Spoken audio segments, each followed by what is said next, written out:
তারেক রহমানের সম্প্রতি বিভিন্ন বক্তব্য নিয়ে অনেক রকমের সমালোচনা হচ্ছে, জামায়াতের আমিরের বিভিন্ন বক্তব্যও কিন্তু সমালোচনা হচ্ছে। উনি হয়তোবা এসে জাতির সামনে ক্ষমা চাচ্ছেন, কিন্তু একটা যদি কিন্তু তবে এই রকমের একটা শব্দ আসলে লাগিয়ে দিচ্ছেন।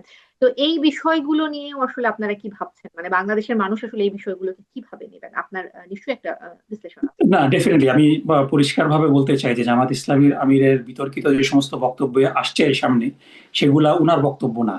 এখন বিষয়গুলো হচ্ছে যে উনি কিন্তু এখন সত্যিকার করেই সাংবাদিকদেরকে উদ্দেশ্য করে বলছে যে আমার বক্তব্য পছন্দ না হলে আমার বক্তব্য আপনারা ছুঁড়ে ফেলে দেন, পায়ের পায়ের পায়ের পায়ের নিচে ফেলে দেন, কিন্তু আমি যেটা বলিনি এটা আমার নামে চালিয়ে দেবেন না। তো এটাই হয়ে গেছে মুশকিল, যে যেহেতু মিডিয়াটা এখন বিএনপির হাতে, তারা কিন্তু আপনারা দেখেছেন যে এক্স ওনার এক্স হ্যান্ডেলটার মানে ওনার ডিভাইস হ্যাক হয়েছিল। এবং মানে যে কোনো সাধারণ বুদ্ধি বিবেচনার মানুষই কিন্তু বুঝবে যে একটা রাজনৈতিক দলের প্রধানের নির্বাচনের 12 দিন আগে, কিংবা কোনো কোনো রাজনৈতিক মানে ব্যক্তিরই এ ধরনের শব্দ চয়ন করার কথা না, করবে না, মানে কেউ পাগল না হলে। কিন্তু মানে শুধুমাত্র অন্ধ দলীয় আনুগত্যের কারণে কিন্তু বিএনপির পক্ষ থেকে এগুলাকে একেবারে বুস্ট করে করে ভাইরাল করে সিন্ডিকেটেড আক্রমণের মাধ্যমে করা হচ্ছে। সুতরাং ডেফিনেটলি মানুষের ভুল ত্রুটি তো হতেই পারে, কথা মানে স্লিপ অফ টাং হতে পারে। এবং দু এক জায়গায় উনি যে ক্ষমা ক্ষমা চেয়েছেন, এই ক্ষমা চাওয়াটা কিন্তু হলো মূলত যে এই ভুল বক্তব্য প্রচার করার কারণে, উনার বক্তব্য না কিন্তু উনার নামে চালিয়ে দেওয়ার কারণে যে মিসআন্ডারস্ট্যান্ডিং হয়েছে, এই মিসআন্ডারস্ট্যান্ডিং এর কারণে যদি কেউ কষ্ট পেয়ে থাকে, এই জন্য তিনি ক্ষমা চেয়েছেন। তিনি ফর এক্সাম্পল তিনি বীর মুক্তিযোদ্ধা কর্নেল অলিকে পরিচয় করিয়ে দিয়েছেন যে উনি চট্টগ্রাম থেকে বলেছিলেন উই রিভোল্ট।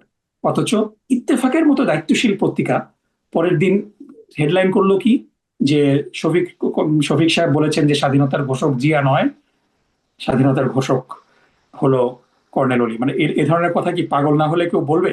অথচ এটা ওনার নামে চালিয়ে দেওয়া হলো। তো এই যে ঘটনাগুলো, এর আগে আপনার বিজনেস স্ট্যান্ডার্ড, উনি 16ই ডিসেম্বরে একটা বক্তব্যে উনি বলছিলেন যে 96 সালে শেখ হাসিনা কি কি কিভাবে জনগণের সাথে আহ, আহ, বিশ্বাসঘাতকতা করেছে। তিনি বলছিলেন শেখ হাসিনার কথা বলে যে শেখ হাসিনা আপনাদের সামনে এসে বলেছেন যে আমরা অতীতে অনেক ভুল করেছি, আমরা খারাপ ছিলাম, আমরা ভালো হয়ে গিয়েছি, আমাদের একবার সুযোগ দেন। বিজনেস স্ট্যান্ডার্ড করলো কি, শেখ হাসিনার কথাটা বাদ দিয়ে এমন ভাবে ভিডিওটা প্রচার করলো, এবং সাথে সাথে সিন্ডিকেটেড ভাবে বিএনপি প্রচার করা শুরু করলো যে শফিক সাহেব বলছে যে আমরা আগে খারাপ ছিলাম, আমরা ভালো হয়ে গিয়েছি, আমাদেরকে মাফ করে দেন, আমাদের একবার সুযোগ দেন, আমরা ক্ষমতায় আসলে আপনাদের উপর আর জুলুম করবো না। মানে তারপরে কিন্তু আমরা যখন বিজনেস স্ট্যান্ডার্ডকে ধরলাম যে আপনারা এটা কেন করেছেন, এটা তো অপসাংবাদিকতা, তারপরে আপনার কিছুক্ষণ পরে, ঘন্টাখানেক পরে তারা মানে সিরিজ ক্ষমা চাওয়া শুরু করলো।